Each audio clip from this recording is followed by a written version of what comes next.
നിശ്ചയിക്കേണ്ടത് നമ്മുടെ മനസ്സാണ്.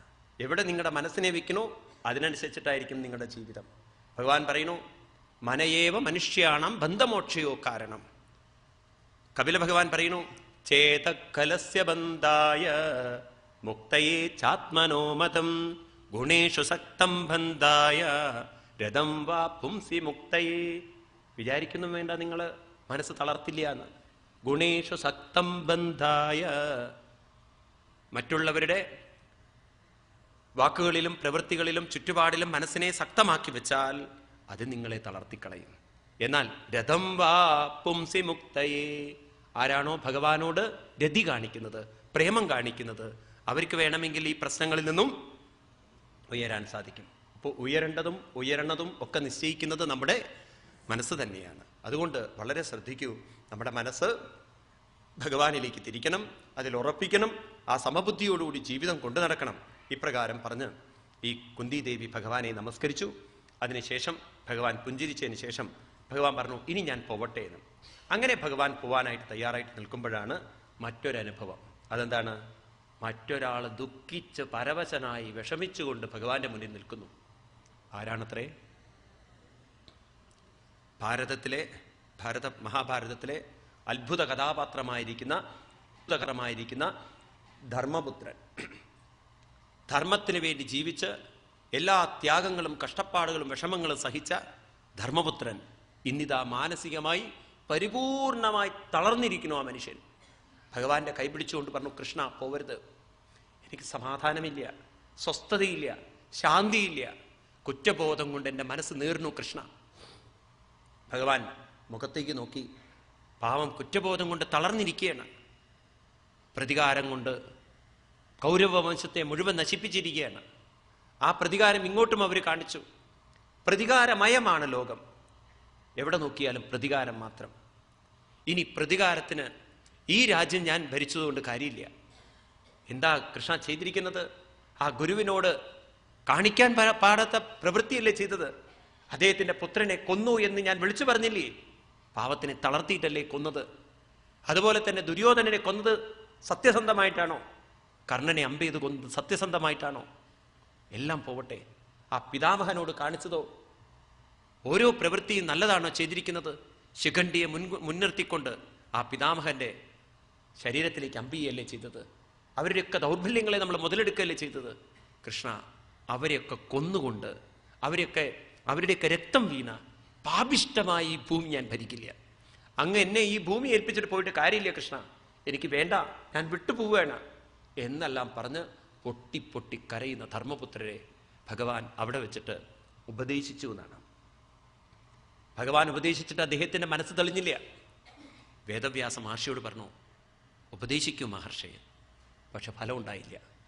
വ്യാസാദ്യീരീശ്വരേരാജ്ഞേ കൃഷ്ണേനത്ഭുതകർമ്മണാം പ്രബോധിതോ ഇതിഹാസൈ നാബുദ്ധ്യത ശുചാർപ്പിതാം. തൻ്റെ മനസ്സ് മുഴുവൻ ദുഃഖത്തിലേക്ക് അർപ്പിച്ചിരിക്കുന്ന, തൻ്റെ മനസ്സ് മുഴുവൻ വേദനകളിൽ, കുറ്റബോധത്തിൽ, ദുഃഖബോധത്തിൽ അർപ്പിച്ചിരിക്കുന്ന ആ ധർമ്മപുത്രൻ വേദവ്യാസ മഹർഷി പറഞ്ഞിട്ടും കൃഷ്ണൻ ഉപദേശിച്ചിട്ടും മനസ്സിനെ ഉയർത്തിയില്ല. നോക്കൂ, കൃഷ്ണൻ കൂടെ ഉണ്ടായിട്ട് കൃഷ്ണന്റെ ഉപദേശം കേട്ടിട്ട് ഉയരാത്ത വ്യക്തിയാണ് ആര്? ധർമ്മപുത്രൻ. എന്താണ് അദ്ദേഹത്തിന്റെ വിഷമം? പറയുന്നു, അഹോ മേ പശ്യത ജ്ഞാനം ഹൃതിരൂഢം ദുരാത്മനാം ഭാരക്യസ്യൈവ ദേഹസ്യ ബഹ്യോ മേ ക്ഷൗഹിണിർകഥാം ബാലദ്വിജ സുഗന്മിത്ര പിതൃഭ്രാതു ഗുരുദ്രഹ നമേ സ്യാനിരയോ മോക്ഷോ ഹ്യവിവർഷായുധായുധൈ. 10,000 വർഷങ്ങളും ഞാൻ ജനിച്ചാലും കൃഷ്ണ ന മോക്ഷോ, എനിക്ക് മോക്ഷം കിട്ടാൻ പോകുന്നില്ല.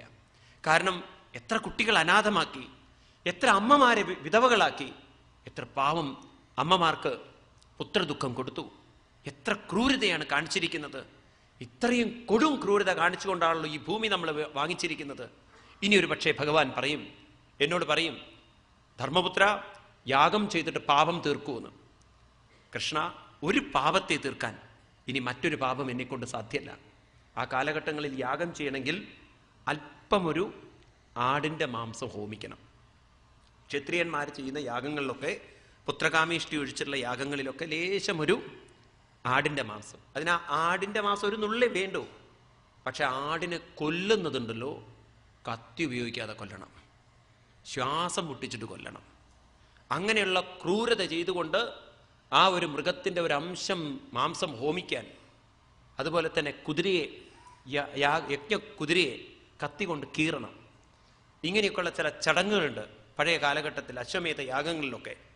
ഈ ക്രൂരതയൊക്കെ ചെയ്തുകൊണ്ട് പങ്കേന പങ്കാംബ, പങ്കെന്ന് പറഞ്ഞാൽ ഫാൻ എന്നല്ലേ അർത്ഥം. സംസ്കൃതത്തിൽ പങ്കെന്ന് പറഞ്ഞാൽ ചളി. ചളി കളയാൻ മറ്റു ചളിയെ കൊണ്ട് കാര്യമില്ല. അതുപോലെ സുരാകൃതം, മദ്യത്തിന്റെ കുപ്പി കഴുകാൻ മദ്യം കൊണ്ട് സാധിക്കില്ല. സാധിക്കൂ? ഇതുപോലെ ഒരു പാപം തീർക്കാൻ മറ്റൊരു പാപം കൊണ്ട് എന്നെ കൊണ്ട് സാധ്യമല്ല. കൃഷ്ണ, അതൊന്നും എന്നോട് പറഞ്ഞിട്ട് എന്നെ സമാധാനിപ്പിക്കേണ്ട, എൻ്റെ മനസ്സിനെ നേരെയാക്കാൻ ശ്രമിക്കേണ്ട. എനിക്ക് ഈ ദുഃഖത്തിൽ നിന്ന് പുറത്തു കടക്കാൻ സാധ്യമല്ല. എന്നെ കുറ്റബോധം തളർത്തുന്നു, ഈ ദുഃഖബോധം തളർത്തുന്നു. ഞാൻ അത്രയും തളർന്നിരിക്കുകയാണ് കൃഷ്ണ എന്ന് പറഞ്ഞ് കൃഷ്ണന്റെ മുന്നിൽ കൈകൂപ്പി നിൽക്കുന്നു ഭാരതത്തിലെ അതിഗംഭീര കഥാപാത്രമായ ആര്? ധർമ്മപുത്രൻ. നോക്കൂ, ധർമ്മത്തിൻ്റെ കൂടെ പോയ വ്യക്തി എപ്പോ ധർമ്മത്തിൽ നിന്ന് ഒന്ന് രണ്ട് സന്ദർഭങ്ങളിൽ വ്യതിചലിച്ചുവോ അദ്ദേഹം തളർന്നുപോയി. എന്നാൽ അദ്ദേഹത്തെ കൊണ്ട് ധർമ്മം തെറ്റിച്ചതൊക്കെ ആരാണ്? ധർമ്മപുത്രൻ സ്വയം ധർമ്മം തെറ്റിക്കുകയല്ല ചെയ്തത്. ധർമ്മപുത്രനെ കൊണ്ട് ധർമ്മം തെറ്റിച്ചത് മുഴുവൻ കൃഷ്ണന്റെ പ്രേരണയാണ്. എന്നാൽ കൃഷ്ണൻ തളർന്നില്ല. ആര് തളർന്നു? ധർമ്മപുത്രൻ. കേവലം ധർമ്മം മനുഷ്യനെ തളർത്തിക്കളയും. നോക്കൂ, നിങ്ങൾ ഈ ലോകത്തിൽ രണ്ടു തരം ആളുകളാണ് ഈ ലോകത്തിൽ തളരുന്നവര്. ഒന്നാമത്തെ ആളുകൾ എന്ന് പറഞ്ഞാൽ പ്രതികാരത്തിന് പ്രതികാരം തീർക്കുന്നവര്. പ്രതികാരത്തിന് പ്രതികാരം, അവരുടെ മനസ്സ് മുഴുവനുണ്ടല്ലോ പ്രതികാരമാണ്. അവർ കുറെ കഴിഞ്ഞാൽ തളരും. രണ്ടാമത്തെ കൂട്ടരുണ്ടല്ലോ പ്രതികാരം കാണിച്ചതിന് കുറ്റബോധം കൊണ്ട് തളരുന്നവര്. അവർ സ്വയം ശപിച്ച് തളരും. മറ്റൊരു കുറ്റബോധം അവർക്കില്ല. ഇനിയും തെറ്റ് ചെയ്യാൻ അവർ തയ്യാറാണ്. പ്രതികാരം തീർക്കുമ്പോഴും മനസ്സ് തളരാത്ത ഒരു ക്രൂരതയുടെ മനസ്സ് ലോകത്തിലുണ്ട്. പക്ഷെ അവരും കുറെ കഴിഞ്ഞാൽ തളരും. കാരണം ഉള്ളിലുണ്ടല്ലോ, അങ്ങനെയാണ് പ്രകൃതി വച്ചിരിക്കുന്നത്. ഉള്ളിലുള്ള ഭഗവാൻ, മനസാക്ഷിയായിരിക്കുന്ന ഭഗവാൻ ഇതൊക്കെ വിളിച്ചു പറയും അവിടെ ഇരുന്നിട്ട്. അങ്ങനെയൊന്നും ഒരാൾക്ക് രക്ഷപ്പെടാൻ പറ്റില്ല. നാളെ ഇതൊക്കെ തിരിച്ചടിക്കുമ്പോൾ അവൻ ഇരുന്ന് കരയും, അവനിരുന്ന് പതറും, അവനിരുന്ന് ദുഃഖിക്കും. ലോകത്തിൽ കാണാം അങ്ങനെയുള്ള ആളുകളെ നമുക്ക്. ഇവിടെ ധർമ്മപുത്രനാണെങ്കിലോ ചെയ്തിരിക്കുന്ന തെറ്റിന് കുറ്റബോധം കൊണ്ട് തളർന്നിരിക്കുകയാണ്. ഒരാളുടെ മനസ്സ് മരവിച്ചിരിക്കുന്നു, അശ്വത്ഥാമാവിനെ പോലെ. പ്രതികാരം ചെയ്തിട്ടും വീണ്ടും പ്രതികാരം. ഇതൊക്കെയാണ് ലോകത്തിൽ നമ്മൾ കാണുന്നത്. ഈ ലോകം മുഴുവനുണ്ടല്ലോ പ്രതികാരത്തിലാണ്.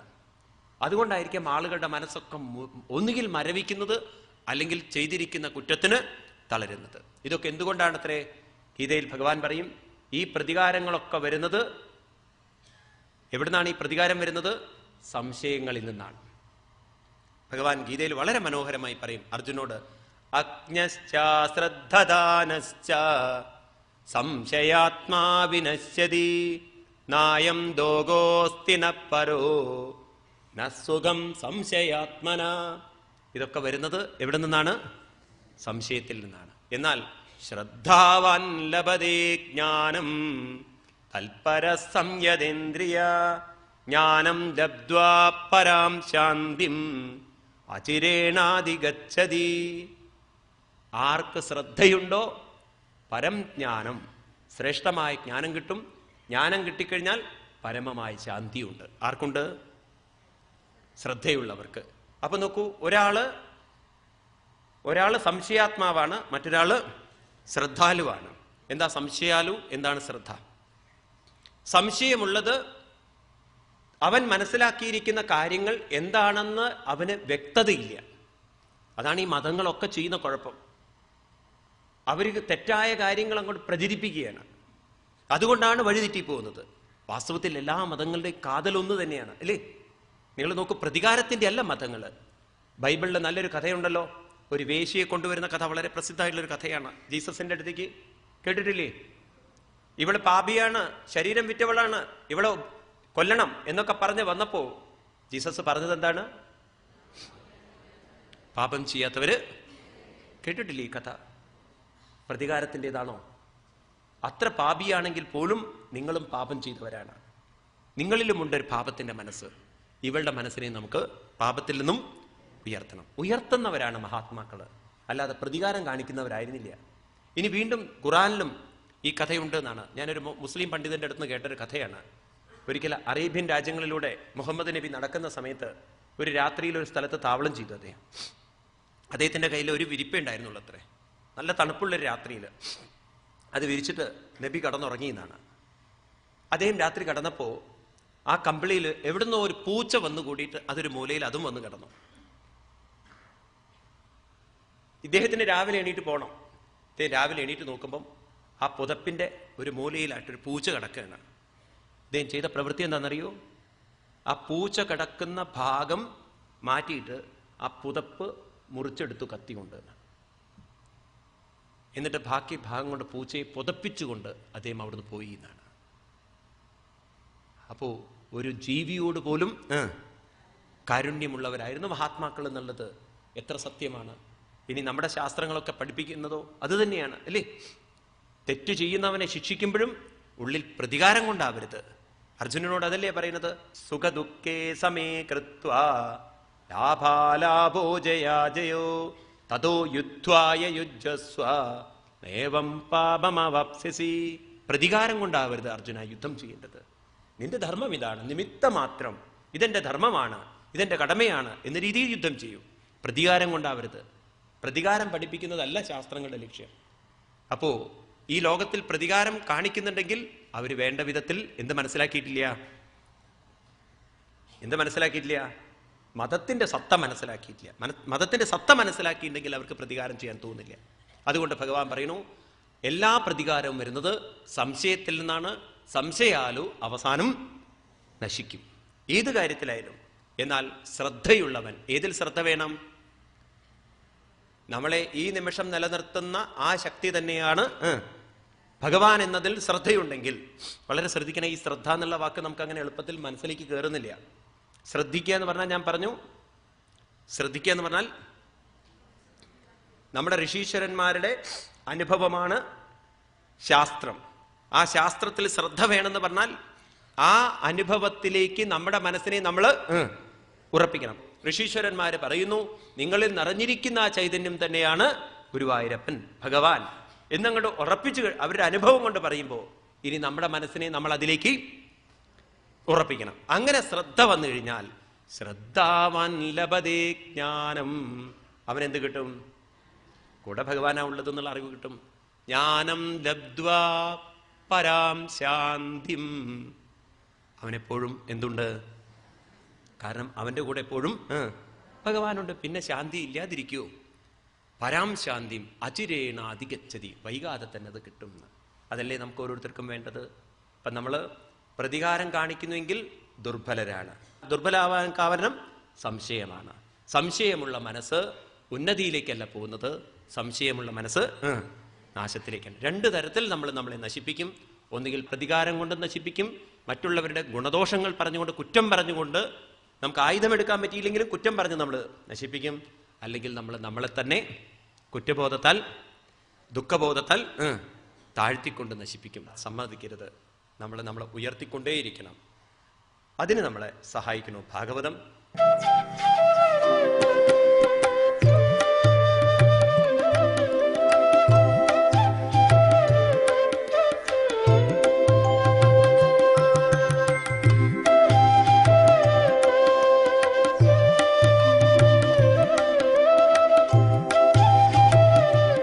വിശദ വിവരങ്ങൾക്ക് ശ്രീകൃഷ്ണ സേവ